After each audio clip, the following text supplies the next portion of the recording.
Nestled in the Appalachian foothills of western North Carolina, beyond the moss-draped trees and fog-wrapped trails, was a place few knew existed, a quiet spiritual settlement known as East Haven Hollow. Founded in 1899 by a mysterious man known only as Father Ulrich, the village was a sanctuary for those who were weary of the world. No roads led to it, no signposts pointed the way, and yet word of mouth carried its reputation across small town cafes and rural prayer circles. They said it was a place of peace where the broken could heal and the grieving could find divine purpose. It promised silence, stillness, and something even more alluring, spiritual transformation. By 1906, 32 people had made East Haven their home.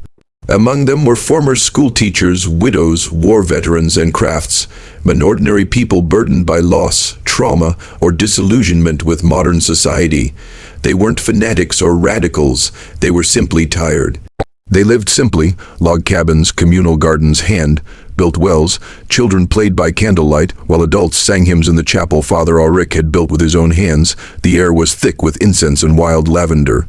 Life in East Haven was slow, intentional, and quiet. Too quiet. Neighbors from nearby towns began to whisper about the hollow. They noticed no one from East Haven came to the weekly market anymore.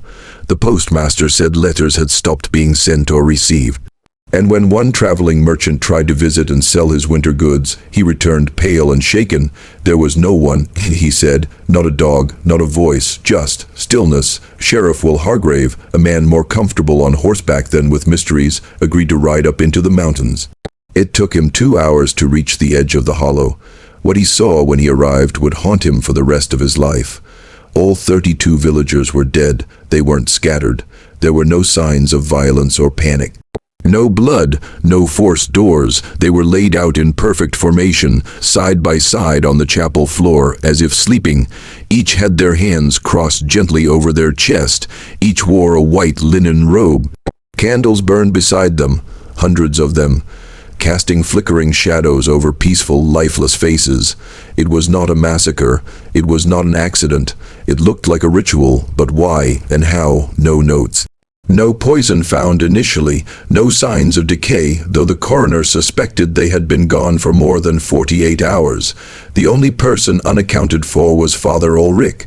It was only after lifting the chapel floorboards that his body was found, curled in the hidden crawl space beneath the altar, hands clasped in prayer. A final entry in his journal found beside him read, "Tonight we depart the suffering of this world. In sacred sleep we shall awaken in the arms of the divine. I lead not with fear but with assurance. Death is only the beginning." But it wasn't the beginning. It was the end of East Haven Hollow. Overnight an entire village vanished not through force but through belief. 32 souls gave themselves willingly to what they believed was sacred transcendence. The newspapers of the time barely covered it, perhaps out of shame or confusion or fear of copycat rituals. But in the years that followed, folklore formed, this sleeping village, they called it. Campfire stories mixed truth with myth, but one fact remained untouched. An entire community chose to die in search of peace, while the world never knew they existed. Years later, hikers still stumble upon the rotted wooden chapel.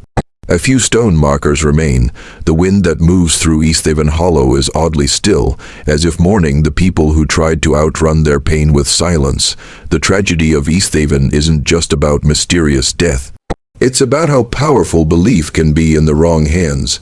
It's about people so desperate for comfort that they surrendered their breath for the promise of eternity. And perhaps most haunting of all, it's a reminder that real peace doesn't require you to stop living to find it. To understand how 32 ordinary people could lie down and never wake up, you must first understand the man they followed and the doctrine he preached. Father Ulrich Dunn wasn't born into priesthood. He had no formal religious training, no seminary background. He was a former Civil War medic who had seen too much limbs torn, screams echoing through bloodied tents, the eyes of boys too young to die. After the war, he wandered through cities, then woods, unable to settle, until he claimed to have received a vision on a cold December night in 1897. According to his handwritten journals, preserved in a small historical archive in Asheville, North Carolina, Ulrich said he was visited by a radiant being cloaked in light. The voice, he claimed, told him the world was too loud, too cruel, too broken. The only way to rise above it was not through protest or reform, but through withdrawal, not death, but transition. Thus began the teachings of what would later be called the sacred sleep doctrine. At its core, it was simple, but dangerous. The doctrine held that this life was merely the first dream in a series of divine awakenings. To truly wake up, to escape sorrow, you had to surrender willingly to the next level. Not through suicide, Father Ulrich insisted, but through a holy pause, a sacred rest, guided by rituals, preparation, and complete trust. He preached, "This body is only a vessel. We do not die. We awaken, and those who enter sacred sleep together, rise together." He taught that trauma, grief, and pain were the vibrations that kept humans trapped in the first dream, that if they purified their minds through silence, self-denial, and prayer, they could align their souls with what he called the higher harmonic. Only in full alignment could the transition occur safely. Every Sunday, his followers, mostly broken, grieving, and spiritually hungry, would gather in the chapel of Easthaven Hollow. They would sing soft chants, fast for hours, and journal their regrets. They were preparing their minds, Father Ulrich said, for peace, not peace in the world, but peace beyond it. For nearly 7 years, nothing alarming occurred. The villagers lived peacefully, helping one another, gardening, and reciting Father Ulrich's teachings. New initiates were required to undergo 6 months of silence before they could even speak at community meals. This silence was seen as sacred. Talking was discouraged. Questioning was gently redirected. That's how control begins, not with force but with quiet expectation. What made the sacred sleep doctrine so terrifying wasn't that it asked people to die. It convinced them they weren't dying at all. That this was the most alive they'd ever be. That when the time came, they'd lay down in a circle of candles and rise into something better. There were no cultish robes at first, no midnight chants or sacrifices. Just a gentle leader, a broken past, and a convincing message. This world doesn't have to be your last one. Psychologists reviewing the case decades later would describe it as belief-driven fatalism, a kind of emotional hypnosis that thrives on vulnerability. People didn't join Easthaven Hollow because they wanted to die. They came because they didn't know how to live anymore. One woman, Esther Blythe, was a war widow who lost her husband and son within 2 years. She wrote in a letter to her sister, "Father Ulrich doesn't promise answers. He promises rest, and rest is all I want." The real genius and danger of the sacred sleep doctrine was that it made despair seem holy. It made letting go feel like devotion, and it was all building toward one moment. In the fall of 1906, Father Ulrich announced that the time had come, that the villagers had prepared long enough, that the divine window was opening. They were ready to ascend together. He called it the Great Quieting. Some, perhaps, hesitated, but the group's silence had become so ingrained that doubt had no voice left. They had spent months in fasting circles, taking herbal tonics that supposedly cleared spiritual toxins. Their diets were strictly monitored, physical touch was minimized, emotions were called weights. They weren't just spiritually ready, they were emotionally starved and utterly dependent on their guide. And so they followed, candles were lit, hymns were sung, linen robes were passed out, each hand stitched with a circle symbol that Father Ulrich claimed represented eternal awareness. Then 32 people laid side by side on the chapel floor, drank a warm, sweet tea infused with sedatives, and drifted off, never to wake up. But one man didn't make it. Father Ulrich died beneath the chapel floor alone, leaving behind a journal with his final words, "They sleep not in death, but in deliverance. I will stay to watch them rise." The sacred sleep doctrine didn't begin as a suicide cult. It began as a search for peace, but when peace is promised in silence and surrender instead of truth and healing, it becomes something deadly. It reminds us spiritual hunger can be holy, but only if it leads to light, not oblivion. In every tragedy, there is always one voice left behind, a whisper, a witness, a soul too restless to forget. His name was Thomas Greaves, a stonemason from South Carolina who had arrived at East Haven Hollow in early 1906, only 9 months before the Great Quieting.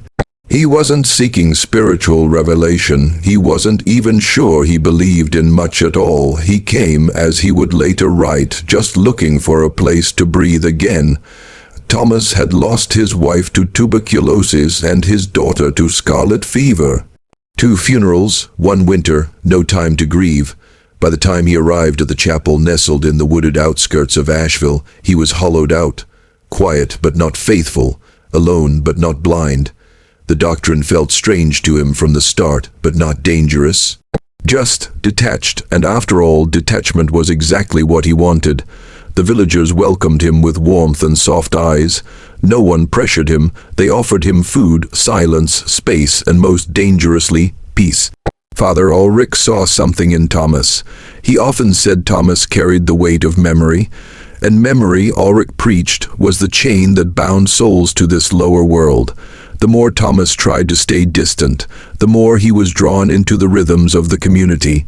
He joined the fasting, endured the months of silence, learned the chants, but he never let go completely. There was always a part of me, he'd later write, that needed to hear the world again, even if it was screaming. So when Father Ulrich began preparing the group for the final sacred sleep, Thomas didn't run, he listened. He helped arrange the chapel for the ceremony. He even helped build the wooden beds they'd lie on, each one carved with a symbol of eternity. But the night of the ritual, something inside him refused to rest.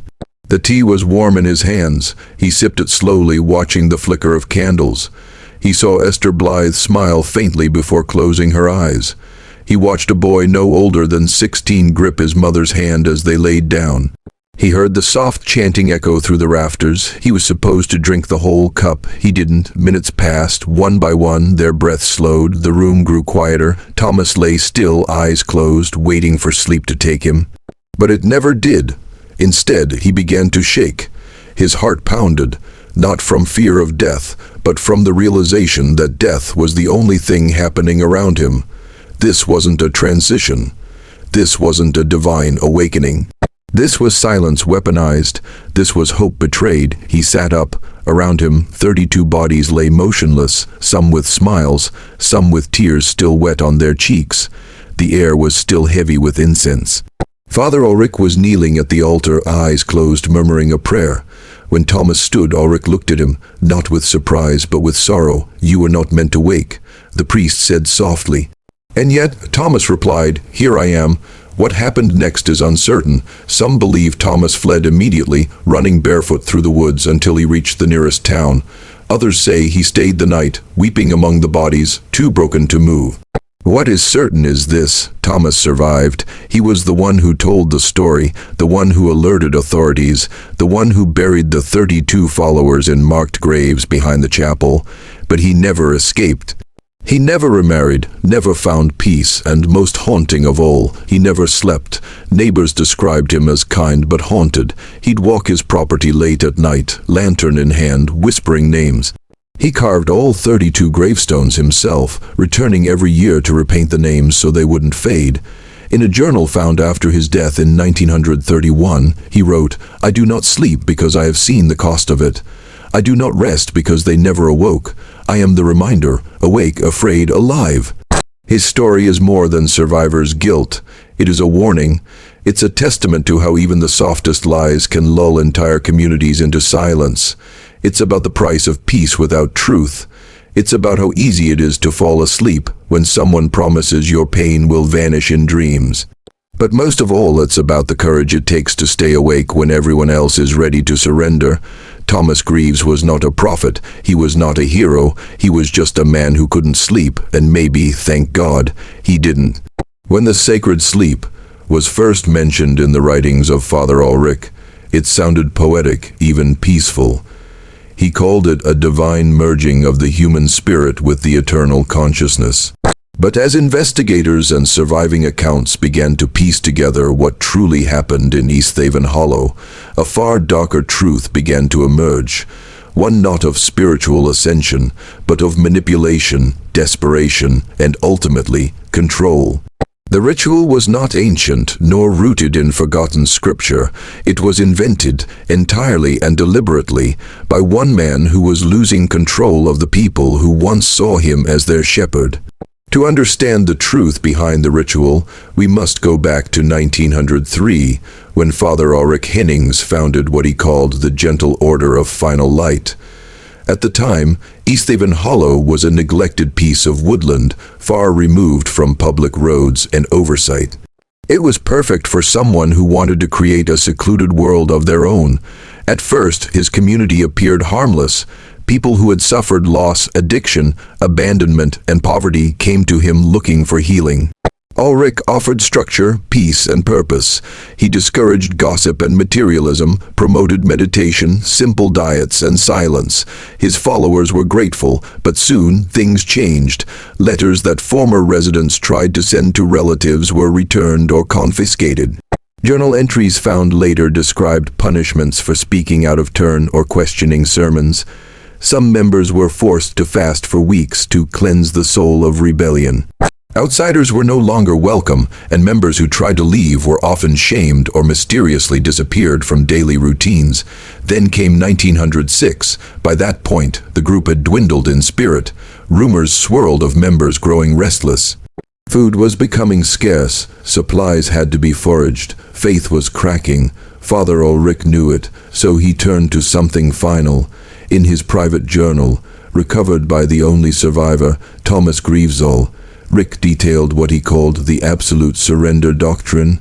It was a belief that true peace could only be attained by releasing every last desire of the body, including the fear of death.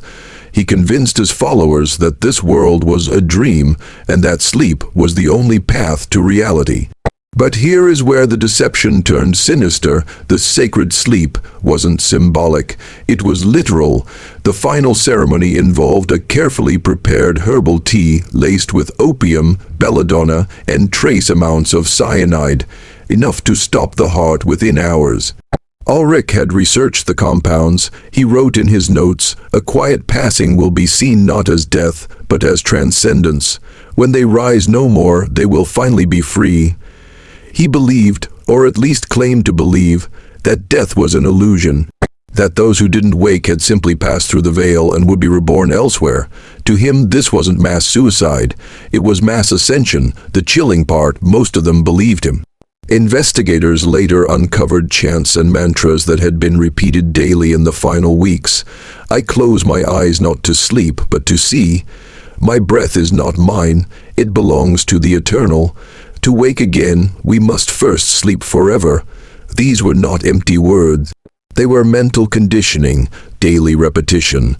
Slowly, the followers were being prepared not to question, not to doubt, and not to resist when the final hour came. And that's exactly what happened. The ritual was held inside the wooden chapel at the heart of Easthaven Hollow. Soft music, dim lights, hand-carved beds aligned like a holy shrine, tea distributed, prayers whispered. One by one, they drank. One by one, they laid down, and one by one, they never woke again, all except one, Thomas Greaves, who, whether by chance or instinct, did not finish the tea. He later testified, horrified, they weren't escaping this world. They were escaping their pain, and he made death sound like forgiveness. After the tragedy, authorities exhumed the site. What they found was systematic, methodical, calculated. This wasn't the product of collective delusion. It was spiritual warfare waged by a man who saw himself as divine. Father Ulrich's body was never found. Some say he drank the tea. Others say he slipped into the woods under cover of darkness. His fate remains one of the greatest unsolved mysteries surrounding Easthaven Hollow. But his ritual left behind a legacy, a chilling reminder of what can happen when faith becomes blind, when grief is exploited, and when one person is allowed too much power over too many vulnerable lives. The truth behind the sacred sleep wasn't about God. It was about control, and understanding that truth is what keeps it from ever happening again. What happened in Easthaven Hollow in the spring of 1906 was not a tragedy born of chaos. It was born of order. Of calm words, silent obedience, and rituals carefully designed to feel holy. It wasn't screaming or bloodshed that marked those final moments. It was peace. A stillness so deceptive, so rehearsed, that when 32 people quietly slipped from life into death, they did so smiling. And that is precisely what makes the sacred sleep one of the most terrifying stories in modern spiritual history. But more than fear, more than mystery, it offers something even more valuable, a set of hard, sobering lessons, the kind of lessons that apply even today. 1. Blind faith can be a weapon at its core. The sacred sleep was a mass surrender of will. These were not weak or foolish people. Many were once teachers, war veterans, nurses, and tradespeople. They were searching for peace after loss, healing after trauma, purpose after despair. And Father Ulrich offered all of that in a voice soft enough to soothe and words deep enough to inspire. But faith without reason is dangerous. It can be weaponized. It can be twisted to serve one man's control. The sacred sleep teaches us that belief, while beautiful, must never silence our questions. Real faith grows when it is tested, not when it is demanded. 2. Isolation breeds control. The people of Easthaven Hollow were cut off from the world. No roads in, no letters out. Over time, even their sense of time and identity faded. Their calendar revolved around Father Ulrich's teachings. The outside world became the corrupted world.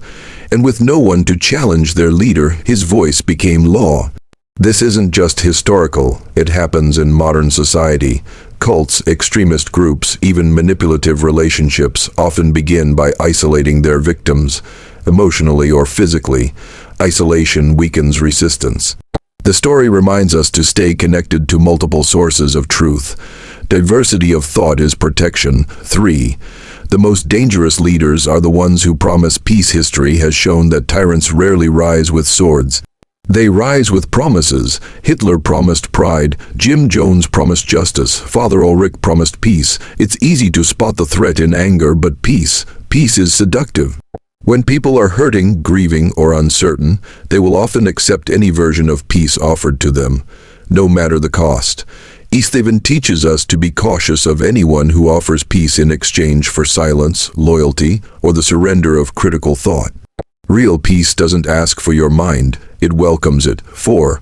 Mental vulnerability is not weakness, but it must be protected. Most of the followers of the sacred sleep had experienced personal trauma, widowhood, war, poverty, estrangement from family. They were not looking to die.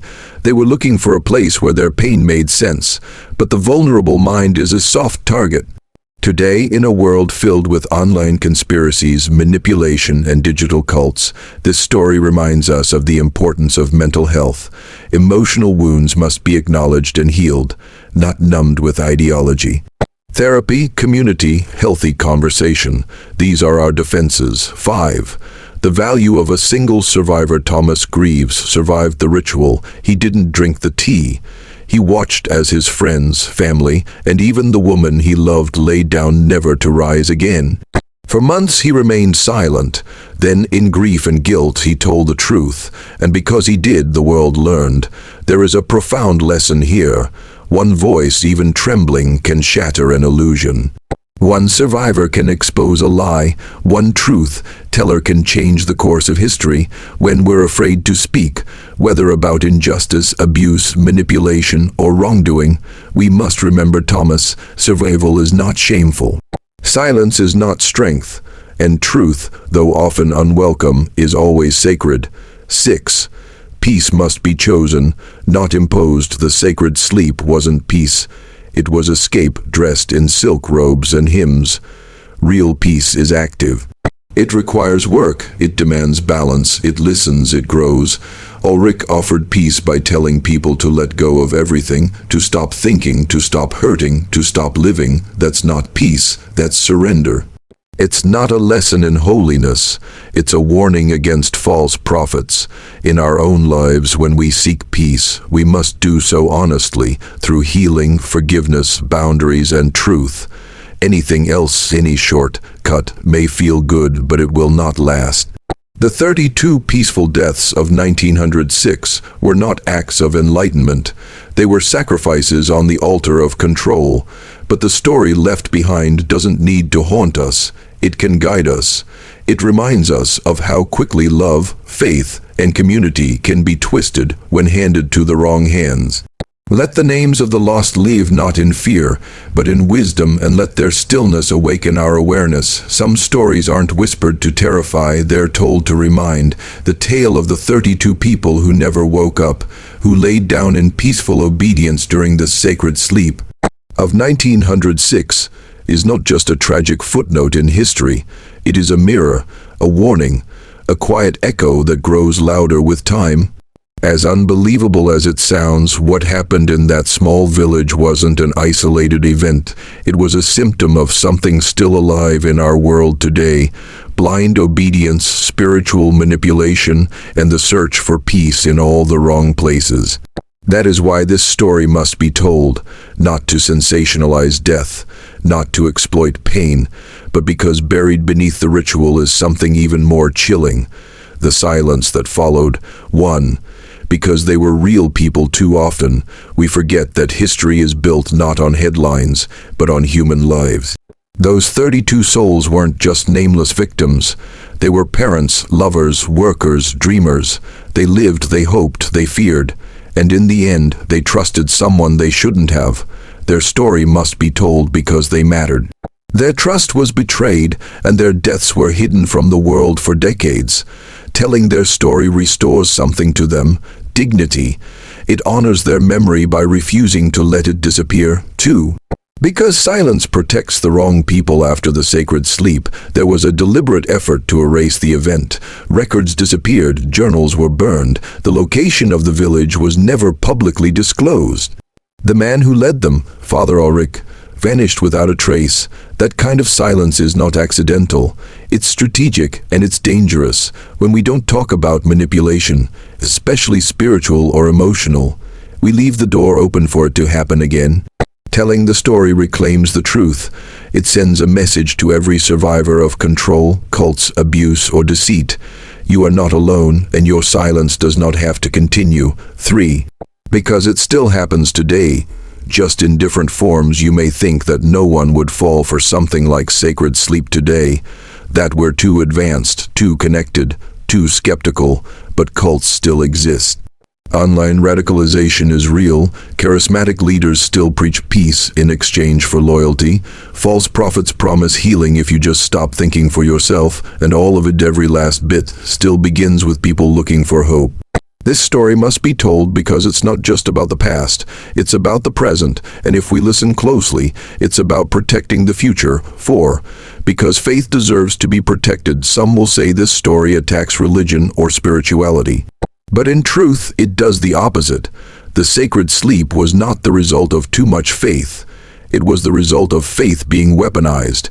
And when something as sacred as belief is used to control rather than comfort, it becomes poison.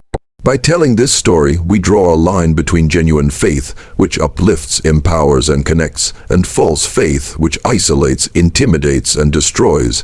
The 32 victims didn't lose their lives because they believed in something. They lost their lives because someone convinced them they had to stop questioning what they believed in. True spirituality invites questions, it survives doubt, it grows with time. Telling this story helps people, especially the vulnerable, see the difference. 5. Because one survivor spoke, and that voice deserves to be heard. Thomas Greaves survived. He didn't drink the tea. He watched horrified as the people he loved slipped into death with calm smiles on their faces. For months, he stayed silent, haunted by guilt. Then, slowly, he started to speak. He told journalists, he wrote letters, he gave names, he sketched the village from memory. He gave details that could only come from a man who had lived it. And the world didn't listen. That is why we must tell it now, because every voice that cries out from pain, every survivor who dares to speak their truth, deserves an audience, deserves to be believed, deserves not to be forgotten. 6. Because it teaches us the price of looking away. We live in a world filled with distractions. We scroll past tragedies, we skim over history, we avoid discomfort. But what happens when we look away too long? People disappear, lies grow roots, and in places where truth should echo, only silence remains. This story demands attention because it reminds us of what happens when good people stop paying attention. When institutions look away, when neighbors stay silent, when communities stop asking questions, we tell this story to remember that looking away has a cost. The sacred sleep may sound like something from a forgotten century, but its message is timeless. It's not a horror story, it's a human story. A story of trust misplaced, of silence broken, and of the deep, aching need we all have to find peace, even at the cost of our lives. But peace is never something given to you by force. It's something you fight for, something you build, something you question your way into, not obey your way into. So yes, this story must be told, not for fear, for awareness, not to scare you, but to awaken you. And in telling it, we ensure that the 32 who never woke up did not die in vain.